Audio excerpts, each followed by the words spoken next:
বলেছে না ঝালমুড়ি আর ফুচকা বানায়, আমি চলো ওনার কাছ থেকে খাই। উনি অনেক মজা করে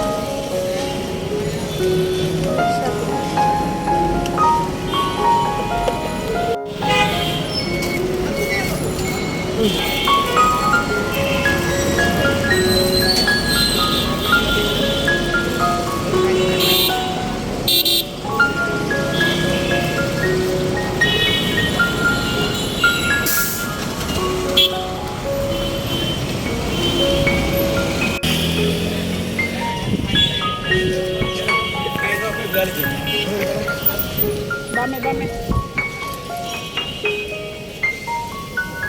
বামে রাখি।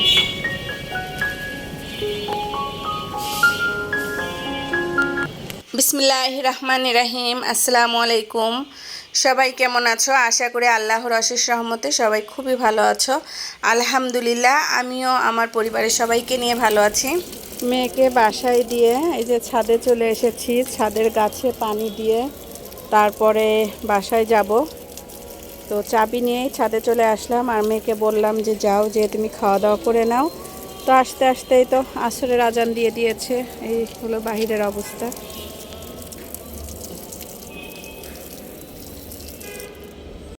আর এদিকে আপুর ড্রাগন গাছে যে কয়টা ফুল এসেছিল সব ফুল পড়ে গেছে, একটা ফুলও নেই।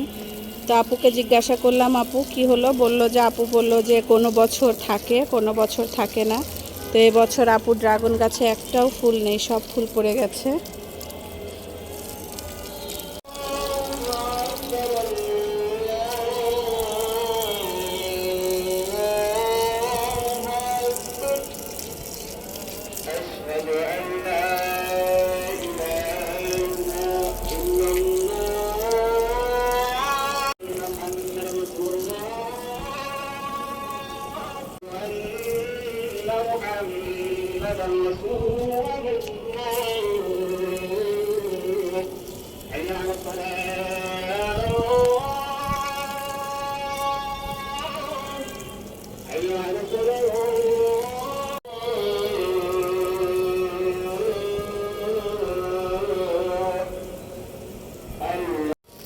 এই যে কয়েকদিন আগে আমি কিছু পুঁই শাকের ডাঁটা লাগিয়ে রেখে গিয়েছিলাম।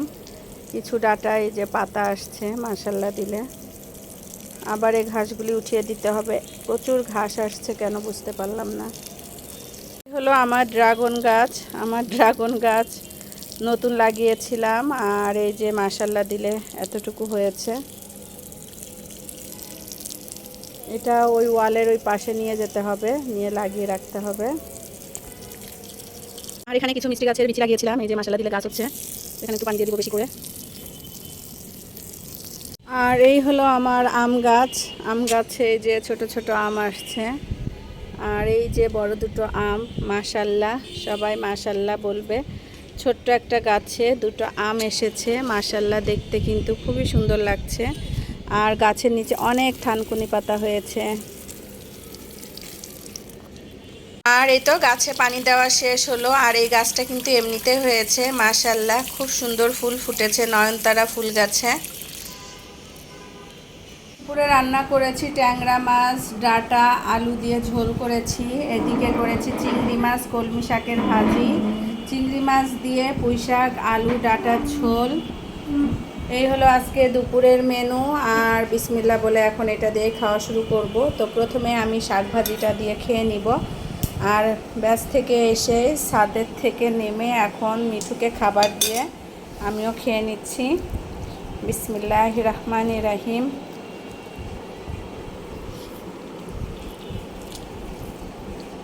অনেকদিন পর কলমি শাক খাচ্ছি, দারুণ লাগছে কলমি শাক ভাজিটা। সাথে একটু লেবু, একটু শাক,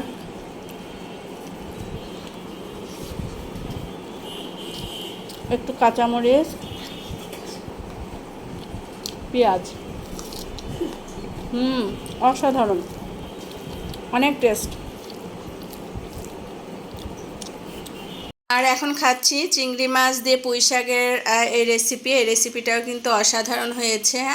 তো দুপুরে তাড়াহুড়া করে রান্না করে মেয়েকে নিয়ে ব্যাচে চলে গিয়েছি, সেই জন্য আর তোমাদের সাথে রান্নার ভিডিও শেয়ার করতে পারিনি। আর এরকম রান্না তো আগে অনেকবারই শেয়ার করা হয়েছে, সেই জন্য আজকে বিকাল থেকে তোমাদের সাথে ভিডিওটা শেয়ার করলাম। আশা করি তোমাদের ভালো লাগবে, আর ভালো লাগলে অবশ্যই একটা লাইক দিয়ে ভিডিওটি দেখে নিবে। তো এই যে তাজা তাজা ট্যাংরা মাছ এনেছিলাম, সেই ট্যাংরা মাছ দিয়ে ডাঁটা দিয়ে রান্না করেছি। তো ডাঁটাটা প্রচুর শক্ত, এটা খাওয়াটা একটু কষ্ট হয়েছিল, সেই জন্য আর বেশি একটা খেতে পারিনি, এটা আমি রেখে দিয়েছি।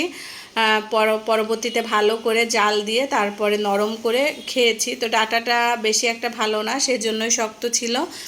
তো তোমাদের ভাইয়া ডাঁটা এনেছে, আমি যেখান থেকে ডাঁটা আনি ওই ডাঁটাগুলো খুবই নরম এবং খেতে অনেক টেস্ট লাগে, সেই জন্য আমি ডাঁটা আনতে বলেছিলাম। তো তাজা ট্যাংরা মাছের সাথে ডাঁটাটা যদি ভালো হতো তাহলে কিন্তু তরকারিটা অনেক টেস্টি হতো।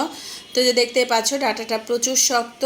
তো আমি আর আমার ছোটো মেয়ে খেয়ে নিচ্ছি, যেহেতু আমরা দুজনই বের হয়েছিলাম, সেজন্য আর দুপুরে খেতে পারিনি। দুপুরের খাবার প্রায় সন্ধ্যার আগ দিয়ে খেয়ে নিলাম, কিছু করার নেই। একা মানুষ চারিদিকে যদি দৌড়ানো লাগে তাহলে তো আর অনেক কষ্টই হয়ে যায়, এটা তো তোমরা সকলেই বোঝো।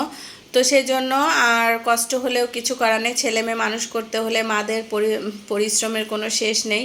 রেস্টের থেকে পরিশ্রমটা বেশি হয়, ওদের খাওয়া দাওয়া, ঘুম, গোছল, লেখাপড়া প্রতিটা জিনিসে আমাদের খেয়াল রাখতে হয়। তো আমার ভাইয়াই প্রতিদিন ওকে নিয়ে যায়, তো ভাইয়া আজকে বাহিরে গিয়েছে বলে আমি নিয়ে গেলাম। তো কোচিংয়ে যে আমার যে প্রচুর ঘুম এসেছিল, এতটা ঘুম এসেছিল যে কি বলবো, সেই জন্য মেয়েকে বলি যে দুপুরে তোমার ব্যাচে যা অনেক কষ্ট হয়ে যায় আম্মু, আমার খুব ঘুম এসে যায়। তো আমার মেয়ে বলছিল যে আম্মু তুমি সবার সাথে গল্প করবা, তাহলে ভালো লাগবে। তো আমি আসলে প্রতিদিন যাই না বলে সেভাবে সবাইকে চিনিও না। তো এই যে আমার খাওয়া দাওয়া শেষ করে দারাজ থেকে একটা পার্সেল এসেছে, আর কি পার্সেল এসেছে সেটা একটু তোমাদের সাথে শেয়ার করেছি। আমার সংসারে একটা জিনিস অর্ডার করেছিলাম, তো সেটা এসেছে। আর কোনো কিছু আসলে ছেলে মেয়েরা টানাটানি করে, ও বলে আমি খুলবো, ও বলে আমি খুলবো, আর আমি বসে বসে দেখছি। তো বড় মেয়ে প্রথমে টেনে নিয়ে যে ও খোলার চেষ্টা করছে, তো একটু খুলে তারপরে চলে যাবে আমার ছোট মেয়ের কাছে, তারপর ছেলের কাছে। 3 ভাই বোন মিলে এই জিনিসটা খুলবে, পার্সেলটা। আর দারাজ থেকে কি এসেছে সেটাই একটু তোমাদের সাথে শেয়ার করলাম। তো দারাজে আমি প্রায় 1 সপ্তাহ আগে অর্ডার দিয়েছিলাম এই ডিমের কেসটা, আর ডিমের এই কেসটা এসেছে। তবে আমি ব্রাউন কালারটা চেয়েছিলাম, আমার হোয়াইট কালারটা এসেছে। তবে জিনিসটা অনেক মজবুত এবং টেকসই, আমার কাছে খুবই ভালো লেগেছে। তো এখানে কিন্তু অনেকগুলোই ডিম ধরবে, প্রায় 15টার মতো ডিম ধরবে এখানে। তো এই যে আমার ছেলে মেয়েরা টানাটানি করে আনবক্সিং করলো, করার পরে জিনিসটা দেখো, আমার কাছে কিন্তু ভালোই লাগছে। তোমাদের কাছে কেমন লেগেছে অবশ্যই কমেন্টসে জানাবে। আর খুবই অল্প টাকায় এই জিনিসটা আমি কিনেছি। আর এখানে ডিম রেখে তোমাদের সাথে আবার একটু শেয়ার করছি। তো এই যে পুরো বক্সটা একটু শেয়ার করলাম। আর এই যে পাশটাতে এরকম ডিজাইন করা আছে, একটা ডিম নিলে আর একটা আসবে, জিনিসটা আসলে খুবই সুন্দর লাগছিল। আর এই যে দেখতেই পাচ্ছ বক্সের সাথে যে প্লাস্টিকের প্যাকেটটা দিয়েছে, এটা ফুটাতে আমার কাছে অনেক ভালো লাগে। আমি আমার বাচ্চারা সবাই মিলে ফুটাই, আর শব্দ হয়, খুব সুন্দর লাগে। এটা ছোটোকালেও আর পেলে যে কত আনন্দ লাগতো, সেই ছোটোবেলার দিনে ফিরে গেলাম। তো যাই হোক, এটা একটু তোমাদের সাথে ফুটিয়ে শেয়ার করছি। কার কার কাছে এরকম ভালো লাগে অবশ্যই আমাকে জানাবে। আর এদিকে এই যে বাসায় যে কয়টা ডিম ছিল সেই ডিম কয়টা দিয়েই তোমাদের সাথে একটু শেয়ার করলাম। তো আজকের মতো আমার ভিডিওটি এখানেই শেষ করছি। সবাই ভালো থাকবে, সুস্থ থাকবে এবং সাবধানে থাকবে, আমাদের জন্য দোয়া করবে। আমিও আমার সকল ভাই ও আপুদের জন্য দোয়া করি। আল্লাহ হাফেজ, আসসালামু আলাইকুম।